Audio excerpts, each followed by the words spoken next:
അനുദിനം വർദ്ധിച്ചു വരുന്ന വന്യജീവി ആക്രമണം തടയുവാൻ തയ്യാറാകാത്ത വനംവകുപ്പിനെതിരെയും കേന്ദ്ര സർക്കാരിനെതിരെയും കർഷക സംഘത്തിന്റെ നേതൃത്വത്തിൽ പന്തംകൊളുത്തി പ്രകടനവും ധർണയും സംഘടിപ്പിച്ചു. ശാന്തൻപാറ ഫോറസ്റ്റ് ഓഫീസിന് മുമ്പിലേക്ക് നടത്തിയ മാർച്ചിൽ നിരവധി പ്രവർത്തകരാണ് പങ്കെടുത്തത്.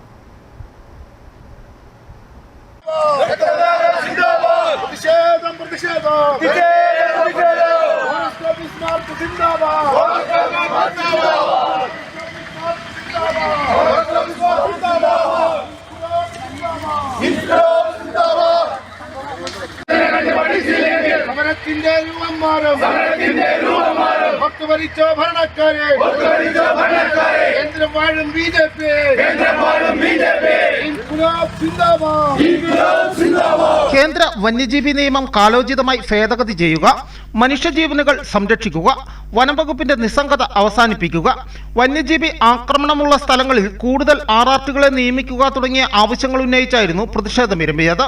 വനംവകുപ്പ് ഉദ്യോഗസ്ഥരുടെ അശ്രദ്ധയും വീഴ്ചയും മൂലം സമീപകാലത്ത് ഒട്ടേറെ പേരുടെ ജീവൻ പൊലിയുന്ന ദാരുണ സംഭവങ്ങളുണ്ടായി. 1.5 പതിറ്റാണ്ടിനിടെ 35-ൽ പരം പേരാണ് കൊല്ലപ്പെട്ടത്. മലയോര മേഖലയിൽ വലിയ പ്രതിഷേധം ഉയരുമെന്നും നേതാക്കൾ വ്യക്തമാക്കി. ശാന്തൻപാറ ഫോറസ്റ്റ് ഓഫീസിന് മുമ്പിൽ പന്തംകൊളുത്തി പ്രകടനവും യോഗവും കർഷക സംഘം ഏരിയ സെക്രട്ടറി സേനാപതി ശശി ഉദ്ഘാടനം ചെയ്തു. ജിജി വർഗീസ്, അനീഷ് ടി കൃഷ്ണൻ, തോമസ് വർഗീസ് എന്നിവർ സംസാരിച്ചു. News bureau, Udumbanchola.